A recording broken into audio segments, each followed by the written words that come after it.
औरंगजेब की कब्र पर भारतीय जनता पार्टी और उसके सहयोगी संगठन महाराष्ट्र के अंदर जो सियासत कर रहे हैं ना, उसके दूरगामी परिणाम होने वाले हैं और जनता उसकी बहुत बड़ी कीमत चुकाने वाली है। क्योंकि अब नागपुर, शांतिपूर्ण नागपुर में सांप्रदायिक तनाव पैदा शुरू हो गया है औरंगजेब की कब्र के नाम पर, इस अफवाह के नाम पर कि मुसलमानों की धार्मिक किताब को जला दिया गया। हालांकि बजरंग दल के जो कार्यकर्ता थे वो सड़क पर उतरे, उन्होंने माहौल को खराब किया, उन्होंने मुसलमानों की धार्मिक प्रतीक को नुकसान भी पहुंचाया। ऐसा वीडियो सामने उभर कर आया है। मगर आज आपको सवाल करना पड़ेगा दोस्तों कि शांतिपूर्ण नागपुर में सांप्रदायिक तनाव पैदा क्यों हो गया और इस सांप्रदायिक तनाव से किसको फायदा है, इस सांप्रदायिक तनाव से नुकसान किसको है। नुकसान की बात करें तो दोस्तों नुकसान सिर्फ आपको है, आप जो महाराष्ट्र में रह रहे हैं। शुरुआत नागपुर से हो रही है। सोच के भी सिहरन पैदा होती है कि नागपुर के जरिए ये आग कहां कहां फैलने वाली है।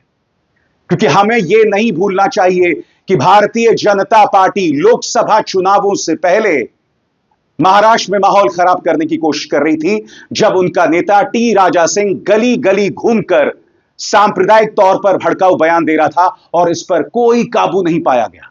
अब भी ये व्यक्ति औरंगजेब की कब्र के नाम पर लगातार भड़काऊ बयान दे रहा है, मगर मुख्यमंत्री देवेंद्र फडणवीस जो हैं उस पर कोई नियंत्रण नहीं कर रहे। मैं मुख्यमंत्री देवेंद्र फडणवीस के बारे में क्या कहूं, क्योंकि मुख्यमंत्री देवेंद्र फडणवीस खुद औरंगजेब की कब्र के मुद्दे को तूल दे रहे हैं। आज मैं मुख्यमंत्री देवेंद्र फडणवीस से कुछ सवाल पूछना चाहता हूं। इस वक्त महाराष्ट्र के ऊपर 9.32 लाख करोड़ का कर्ज है। क्या औरंगजेब की कब्र की बात करने से यह कर्ज उतर जाएगा? महाराष्ट्र के अंदर लॉ एंड ऑर्डर बद से बदतर हो रहा है। नागपुर उसकी एक मिसाल है। और हमें नहीं भूलना चाहिए कि किस तरह से सैफ अली खान के घर में एक व्यक्ति घुसकर उन पर हमला बोलता है, बाबा सिद्दीक की हत्या कर दी जाती है, सलमान खान के घर के बाहर अंडरवर्ल्ड गोलीबारी करती है, और यह सब महाराष्ट्र में चल रहा होता है, सब मुंबई में चल रहा होता है। क्या औरंगजेब की कब्र की बात करने से इस मुद्दे का समाधान हो जाएगा? महाराष्ट्र में अब भी रोज किसान आत्महत्या कर रहा है। मैं आपको बतलाना चाहता हूं दोस्तों, इस खबर पर देखिए, demand for irrigation water denied, award winning Maharashtra farmer kills himself. यह किसान सिर्फ खेती के लिए पानी की मांग कर रहा था, उसकी इस मांग को खारिज कर दिया गया, इस व्यक्ति ने आत्महत्या कर ली। यह हाल है महाराष्ट्र के अंदर किसानों का। मैं फिर आपसे पूछना चाहता हूं, क्या औरंगजेब की कब्र के जिक्र करके इन मुद्दों का समाधान हो जाएगा? सबसे बड़ी बात, जिस लाड़की बहन योजना को लेकर भाजपा जो है अपने सहयोगी दलों के साथ महाराष्ट्र में सत्ता में आई, आप जानते हैं दोस्तों, उस लाड़की बहन योजना के दायरे को खत्म किया जा रहा है। आपके सामने एक तथ्य, लाड़की बहन योजना के पैसों को नहीं बढ़ाया गया, लेकिन इस राज्य में चर्चा सिर्फ औरंगजेब की कब्र पर हो रही है। उल्टा लाड़की बहन योजना के अंतर्गत जिन महिलाओं को पैसे दिए गए थे, उनसे पैसे वापस लिए जा रहे हैं। इन तमाम मुद्दों से ध्यान भटकाने के लिए औरंगजेब की कब्र के मुद्दे को तूल दिया गया। नतीजा आपके सामने, नागपुर में सांप्रदायिक तनाव। आपको ये समझना पड़ेगा दोस्तों कि इसमें किसी और की नहीं, देवेंद्र फडणवीस की एक बहुत अहम भूमिका है, जो अब मैं प्रमाणित करने वाला हूं। और साथ ही इन दो चेहरों को देखिए, विकी कौशल और लक्ष्मण उतेकर। इनकी एक फिल्म आती है छावा, जो आपके सामने झूठ परोसती है, अर्ध सत्य परोसती है, और लक्ष्मण उतेकर को इस झूठ के लिए माफी भी मांगनी पड़ी थी, जिसकी मैं चर्चा आगे करूंगा। मगर मैं आपको बतलाना चाहता हूं कि किस तरह से औरंगजेब की कब्र के मुद्दे को तूल कोई और नहीं, स्वयं देवेंद्र फडणवीस दे रहे थे। उन्होंने एक नहीं 3 बयान दिए थे। और क्यों बयान दिए थे? ताकि राहुल गांधी ने चुनावों में जो धांधली हुई है, उस मुद्दे से लोगों का ध्यान भटकाया जा सके। राहुल गांधी ने कौन से 3 सवाल खड़े किए थे, उसकी हम चर्चा करेंगे। किस तरह से राहुल गांधी के उठाए गए मुद्दों से ध्यान भटकाने के लिए औरंगजेब के मुद्दे को जो है ज्वलंत किया गया। राहुल गांधी ने कौन से सवाल उठाए थे कुछ देर बाद, मगर सबसे पहले मैं आपको बतलाना चाहता हूं किस तरह से स्वयं मुख्यमंत्री देवेंद्र फडणवीस औरंगजेब की कब्र का मुद्दा उठाते रहे। सबसे पहले मैं आपको बतलाना चाहता हूं, इस तारीख पर गौर कीजिए, 10 मार्च 2025। इस तारीख को देवेंद्र फडणवीस कहते हैं, हम भी यही चाहते हैं कि औरंगजेब की कब्र को हटा दिया जाए, लेकिन इसे कानून के दायरे में रहकर करना होगा, क्योंकि यह एक संरक्षित स्थल है। कांग्रेस सरकार के समय इसे एएसआई की सुरक्षा में रखा गया था। उसके बाद इस तारीख पर गौर कीजिए, 17 मार्च 2025। यहां पर क्या कहते हैं देवेंद्र फडणवीस? यह दुर्भाग्यपूर्ण है कि सरकार को औरंगजेब की कब्र की सुरक्षा करनी पड़ रही है, जबकि उसका इतिहास अत्याचारों से भरा हुआ है। लेकिन मैं आपको आश्वस्त करता हूं कि अगर कोई औरंगजेब की महिमा मंडित करने की कोशिश करेगा तो हम उसे सफल नहीं होने देंगे। इसके बाद तीसरा लम्हा आता है विधानसभा के अंदर। विधानसभा के अंदर क्या कहते हैं देवेंद्र फडणवीस? इस पर गौर किया जाए। वो कहते हैं, हम औरंगजेब की कब्र की सुरक्षा करेंगे, लेकिन उसकी या इस स्थल की महिमा नहीं बढ़ने देंगे। छत्रपति शिवाजी महाराज के मंदिर का गौरव बढ़ेगा, औरंगजेब की कब्र का नहीं। लगातार ये शख्स जो खुद को महाराष्ट्र का मुख्यमंत्री कहता है, इन मुद्दों को बढ़ावा दे रहा था। और जैसे मैंने कहा ना दोस्तों, महाराष्ट्र के अंदर हालात को बद से बदतर लोकसभा चुनावों से पहले कोशिश की जा रही है, क्योंकि लोकसभा चुनावों के दौरान टी राजा सिंह को मैदान में छोड़ दिया गया था। यह व्यक्ति जो मंच पर खड़ा होकर जहरीले बयान दे रहा था, इस पर कोई कंट्रोल नहीं हुआ था। आपको याद होगा दोस्तों कि लोकसभा चुनावों से पहले कई जगहों पर सांप्रदायिक तनाव पैदा हो गया था, मगर लोकसभा चुनावों के अंतर्गत इन्हें सफलता नहीं मिली। इन्हें लगा कि हमने धर्म के नाम पर महाराष्ट्र में दंगे भड़काने की कोशिश की, कुछ हुआ नहीं, तो क्या किया जाए दोस्तों? उसके बाद मुद्दा आता है चुनावी धांधली का। राहुल गांधी 3 सवाल उठाते हैं और उन 3 सवालों से ध्यान भटकाने के लिए औरंगजेब के मुद्दे को छेड़ दिया जाता है। वो मुद्दा जो 300-400 साल पुराना है, जिसका देश की मौजूदा समस्याओं से कोई लेना देना नहीं है। राहुल गांधी ने वो 3 सवाल क्या उठाए थे जिनसे भटकाने के लिए औरंगजेब के मुद्दे को तूल दिया गया? वो 3 सवाल कौन से थे, एक एक करके आपके स्क्रीन पर। पहला सवाल, महाराष्ट्र में 5 साल में जितने वोटर्स लिस्ट में नाम जोड़े गए, उतने पिछले 5 महीनों में जुड़ गए, जो कि हिमाचल की आबादी है। जी हां, यह पहला सवाल था। राहुल गांधी ने कहा कि ये वोटर्स कहां से आए, 5 महीनों में इतने वोटर्स कैसे जुड़ गए और इन वोटर्स का फायदा किसको हुआ? सवाल नंबर 2, महाराष्ट्र की जो अडल्ट पॉपुलेशन है सरकार के मुताबिक 9.54 करोड़ है। चुनाव आयोग के मुताबिक महाराष्ट्र में 9.7 करोड़ वोटर्स कैसे हो सकते हैं? ऐसा कैसे हो सकता है कि जो आबादी है वयस्कों की, उससे ज्यादा वोटर्स हैं? और फिर उन्होंने जिक्र किया कांति विधानसभा का। क्या सवाल उठाया राहुल गांधी ने आपकी स्क्रीन पर? कांति विधानसभा, यहां कांग्रेस को लोकसभा में 1.36 लाख वोट मिले, विधानसभा में 1.34 लाख वोट हमें मिला और हम लोकसभा चुनाव जीत गए। इस विधानसभा में 35,000 नए वोटर्स जुड़े और ये सारे के सारे 35,000 वोट्स बीजेपी के खाते में गए। और ये सिर्फ कांति विधानसभा में हुआ, कई विधानसभाओं में यह मुद्दा आया। वोटर्स लिस्ट में जिस तरह से नाम जोड़े गए, राहुल गांधी ने यह मुद्दा लोकसभा में भी उठाया था। याद है कि भूल गए? सुनिए राहुल ने क्या कहा था। बिकॉज आपने सही बात बोली कि वोटर लिस्ट क्या सरकार बनाती है। मैंने नहीं बोला नहीं, आपने बोला क्या, और आपने सही बोला कि सरकार वोटर लिस्ट नहीं बनाती है। मगर पूरे देश में वोटर लिस्ट पर सवाल उठ रहे हैं, हर स्टेट में, हर ऑपोजिशन के स्टेट में, और महाराष्ट्र में black and white voter list पे सवाल उठे हैं। तो पूरा ऑपोजिशन मिलकर सिर्फ ये बोलने दीजिए, पूरा ऑपोजिशन सिर्फ मिलकर ये कह रहा है कि वोटर लिस्ट पे यहां पे एक डिस्कशन हो जाए। ओके। आप बनाते नहीं हो, इसको हम एक्सेप्ट कर रहे हैं, आप डिस्कशन तो कीजिए। राहुल गांधी ने जब ये मुद्दे उठाने शुरू किए, तब अचानक औरंगजेब के मुद्दे को तूल दे दिया जाता है और समानांतर तौर पर एक फिल्म रिलीज होती है जिसका नाम है छावा। वो छावा जिसके लिए उनके जो डायरेक्टर हैं लक्ष्मण उतेकर ने माफी मांगी थी। क्यों?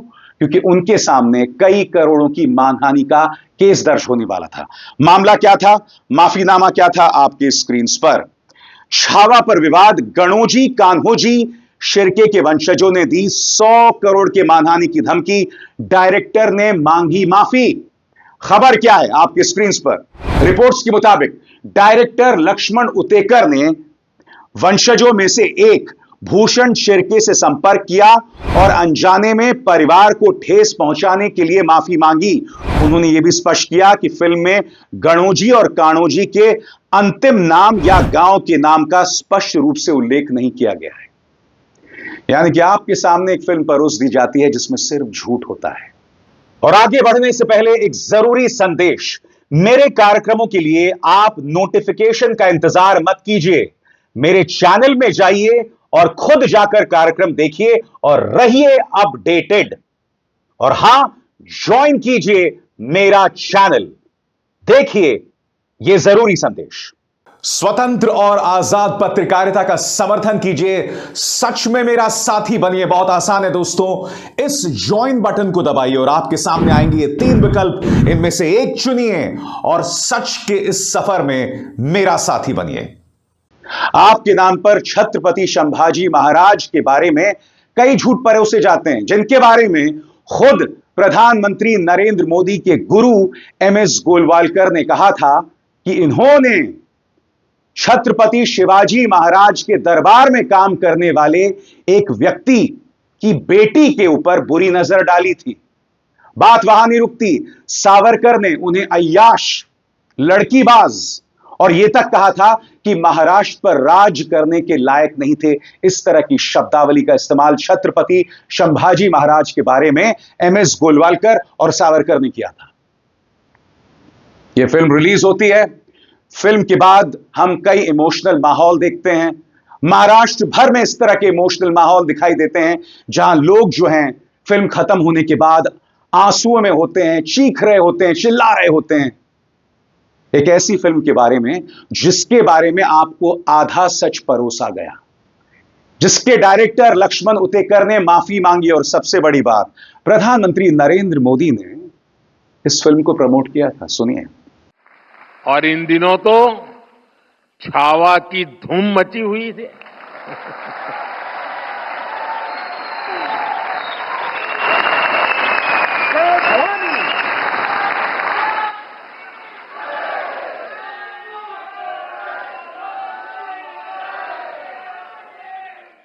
और जाहिर सी बात है, इस फिल्म के अंदर क्रूर शासक औरंगजेब को खलनायक के तौर पर पेश किया गया था।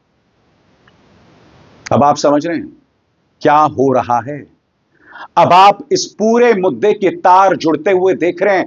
मैं फिर आपसे सवाल पूछना चाहता हूं, महाराष्ट्र में कभी दंगे नहीं हुए? कभी दंगे नहीं हुए। आखिर ऐसा क्यों हो रहा है? क्यों महाराष्ट्र को सांप्रदायिक आग में झोंका जा रहा है? कांग्रेस के नेता अतुल लोंढे पाटिल ने यह मुद्दा उठाया। क्या कह रहे हैं अतुल, आइए सुनते हैं। ये हम नागपुर वासियों के लिए काफी दुर्भाग्यपूर्ण घटना है। नागपुर का इतिहास, नागपुर शहर जब बसाया गया 300 साल हुए। नागपुर में सर्वधर्म समभाव भाईचारा ये चरम पर है। जब पूरे हिंदुस्तान में दंगल होती थी तब भी नागपुर में कभी दंगल नहीं हुई। यहाँ रामनवमी को राम का रथ हिंदू मुस्लिम मिलकर खींचते हैं।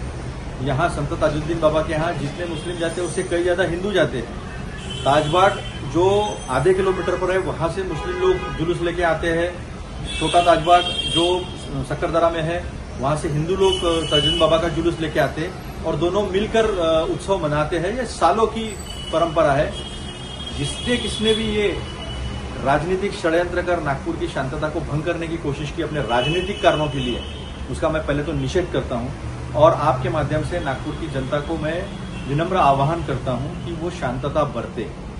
जिस किसी ने भी ये राजनीतिक लक्ष्य हासिल करने के लिए षड्यंत्र किया है उसे अगर हमें हराना होगा, डिफीट करना होगा, तो हमें शांतता बरतनी होगी। हमारा भाईचारा हमें मेंटेन करना पड़ेगा क्योंकि सुबह उठकर हम एक दूसरे को मिलते हैं। मुझे पता है वहाँ महाल में छत्रपति शिवाजी महाराज के पुतले का जो एरिया है वो कैसा है, मुझे अच्छे से मालूम है। मेरा बचपन वहाँ गया है।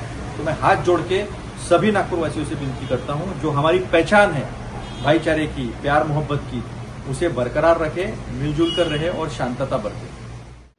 नागपुर मेरे लिए बहुत खास है दोस्तों, और मैं आपको बताता हूं क्यों। क्योंकि नागपुर वो शहर है जहां से मेरे पिता ने रिटायरमेंट लिया था और नागपुर से कुछ 100-150 किलोमीटर दूर मेरे मां बाप बसे हुए हैं। मैं जब भी अपने मां बाप के पास जाता हूं तो नागपुर में ही उतरता हूं, इसलिए नागपुर से मेरा एक इमोशनल नाता है। और जब मैं बात कह रहा हूं ना, या नागपुर से मेरा जो इमोशनल नाता है, ये बात मैं कह रहा हूं, ये वैसा नहीं है जैसे प्रधानमंत्री नरेंद्र मोदी हर शहर से, हर आदमी से अपना इमोशनल नाता जोड़ देते हैं। इसका सीधा नाता मेरे मां बाप से। इसलिए आज जब मैं नागपुर में सांप्रदायिक तनाव देखता हूं तो मुझे तकलीफ होती है। आज मुख्यमंत्री देवेंद्र फडणवीस कह रहे हैं कि हालात को काबू में लाया जाएगा, वो शांति की अपील कर रहे हैं, मगर मैं उनसे पूछना चाहता हूं कि क्या आप अपने किरदार से मुंह मोड़ सकते हैं? सुनिए देवेंद्र फडणवीस क्या कह रहे हैं। नागपुर के महल इलाके में जिस प्रकार से तनाव की स्थिति निर्माण हुई, ये बहुत ही निंदनीय है। जिस प्रकार से कुछ लोगों ने पत्थरबाजी की है, पुलिस पर भी पत्थर फेंके हैं, ये बिल्कुल गलत है। मैं स्वयं इन सारी घटनाओं पर नजर रखकर हूं। मैंने पुलिस कमिश्नर को ये कहा है कि कानून व्यवस्था बनाने के लिए जो भी कड़े से कड़े कदम उठाने की आवश्यकता हो वो उठाए जाए और शांति को बनाया जाए। अगर कोई दंगा करता है, कोई पुलिस पर पत्थर फेंकता है, कोई समाज में तनाव निर्माण करता है, तो ऐसे सभी लोगों के ऊपर कड़ी से कड़ी कार्रवाई की जाए। और मैं सभी को अपील करता हूं कि नागपुर एक बहुत ही शांति प्रिय इस प्रकार की नगरी है, यहाँ की शांति भंग न हो, इस प्रकार से सभी लोगों ने व्यवहार और बर्ताव करना चाहिए। और कोई भी अगर इस प्रकार से तनाव निर्माण करने का प्रयास करेगा तो उसके ऊपर बहुत कड़ी कार्रवाई की जाएगी। ये गलत है, ये खतरनाक है और इसे बर्दाश्त नहीं किया जा सकता। मैं आपसे यही अपील कर रहा हूं दोस्तों कि इस तरह की सांप्रदायिक राजनीति से खुद को अलग कीजिए, क्योंकि कल्पना कीजिए कि अगर महाराष्ट्र जैसे शांतिपूर्ण शहर में यह सब होने दिया जा रहा है तो सोचिए पूरे महाराष्ट्र में किस तरह की आग फैलाई जा सकती है। मैं आपसे एक सवाल पूछना चाहता हूं, इस वक्त नागपुर में, या ये कहा जाए महाराष्ट्र में, किसकी सरकार है? जहां पर सांप्रदायिक तनाव पैदा हो रहा है वो मुख्यमंत्री देवेंद्र फडणवीस की विधानसभा क्षेत्र है। यहां से नितिन गडकरी जो हैं वो सांसद हैं, आज वो भी अपील कर रहे हैं। सुनिए उन्होंने क्या कहा। नागपूरमध्ये काही अफवा पसरवल्यामुळे धार्मिक तणाव निर्माण होण्याची स्थिती निर्माण झाली आहे। या सर्व परिस्थितीमध्ये नागपूरने नेहमी शांततेचा इतिहास हे नागपूरची विशेषता राहिलेली आहे। माझी सर्व बांधवांना विनंती आहे की त्यांनी कुठल्याही प्रकारच्या अफवांवर विश्वास ठेवू नये, शांतता प्रस्थापित करावी आणि कोणीही रस्त्यावर येऊ नये। सगळ्यांनी कायदा आणि व्यवस्थेला सहकार्य करावं आणि सलोख्याचं आणि सौहार्दाचं वातावरण ठेवण्याची नागपूरची जी परंपरा आहे त्या परंपरेनुरूप आपला व्यवहार करावा। ज्या ज्या लोकांनी चुका केल्या असतील किंवा ज्यांनी गैरकायदेशीर कृत्य केले असतील त्यांच्यावर सरकार कारवाई करेल असा विश्वास मी आपल्या सगळ्यांना देतो। माननीय मुख्यमंत्र्यांनाही या संबंधातली सर्व माहिती मिळालेली आहे, त्यामुळे आपण कुठल्याही अफवांवर विश्वास न ठेवता आपण सगळ्यांनी सहकार्य करावं आणि प्रेमाचं, सौहार्दाचं उत्तम वातावरण ठेवण्याकरता मदत करावी, पोलिसांना मदत करावी, असं माझी आपल्या सगळ्यांना नम्र विनंती आहे। नमस्कार। तो बड़ा सवाल, डबल इंजन की सरकार है, केंद्र में भाजपा है, राज्य में भाजपा है, एमएलए भाजपा का है, सांसद भाजपा का है। ऐसे में अगर नागपुर में हालात बद से बदतर हो गए तो उसके लिए जिम्मेदार कौन है बताइए? आसान सा जवाब है, क्योंकि ये सवाल भी नहीं है, जवाब है भारतीय जनता पार्टी और उनके सहयोगी संगठन। मुख्यमंत्री देवेंद्र फडणवीस जो लगातार गैर जिम्मेदाराना बयान दे रहे थे, जो एक ऐसे मुद्दे को तूल दे रहे थे जिसका कोई औचित्य नहीं है। मुद्दे क्या हैं? मुद्दे हैं कि महाराष्ट्र सरकार जो है कर्ज में डूबी हुई है, 9.32 लाख करोड़ के कर्ज में। मुद्दा यह है कि किसान लगातार आत्महत्या कर रहे हैं। मुद्दा यह है कि महाराष्ट्र की कानून व्यवस्था बद से बदतर होती जा रही है। मुद्दा है लाड़की बहन योजना पर भाजपा गठबंधन सरकार के झूठ, और इन्हीं झूठ पर पर्दा डालने के लिए यह सब करवाया जा रहा है। यह अक्षम्य है, किसी भी कीमत पर इसे माफ नहीं किया जा सकता। मैं उम्मीद करता हूं कि आप जो लोग हैं, जनता हैं, अफवाहों में नहीं बहेंगे। अगर इस तरह की अफवाह आ भी रही है, इस तरह की खबरें आ भी रही हैं, तो हर मुद्दे का शांतिपूर्ण समाधान हो सकता है। भारतीय जनता पार्टी यही चाहती है कि सांप्रदायिक तनाव पैदा हो जाए। बीजेपी यही चाहती है कि हालात बद से बदतर हो जाएं। और इसका नुकसान किसको है? सिर्फ मुसलमानों को नहीं है, हम हिंदुओं को भी है, क्योंकि इसी नागपुर से मध्य प्रदेश भी जुड़ा हुआ है। शुरुआत नागपुर से हो रही है, आसपास के इलाकों में यह मुद्दा फैल जाएगा, इसमें किसी को अचरज नहीं होनी चाहिए। इसलिए होश में आइए। होश में आने की जरूरत न सिर्फ भाजपा को है, बजरंग दल को है, बल्कि जनता को भी सचेत रहने की जरूरत है। हम खुद को इस सांप्रदायिक आग में नहीं जला सकते, राज्य के माहौल को नहीं भड़का सकते। राज्य में शांति बहाली जरूरी है। यह बात भाजपा को नहीं समझ आ रही, मगर आम जनता के तौर पर आपको यह बात समझ आनी चाहिए। तो देखा आपने कितने आसान शब्दों में मैंने आपके सामने पूरी साजिश रच दी कि आखिर नागपुर में सांप्रदायिक तनाव पैदा क्यों हुआ। यह कहानी बहुत खतरनाक है और उसके कई अध्याय बाकी हैं जो आप आने वाले दिनों में देखने वाले हैं। अभिसार शर्मा को दीजिए इजाजत। नमस्कार।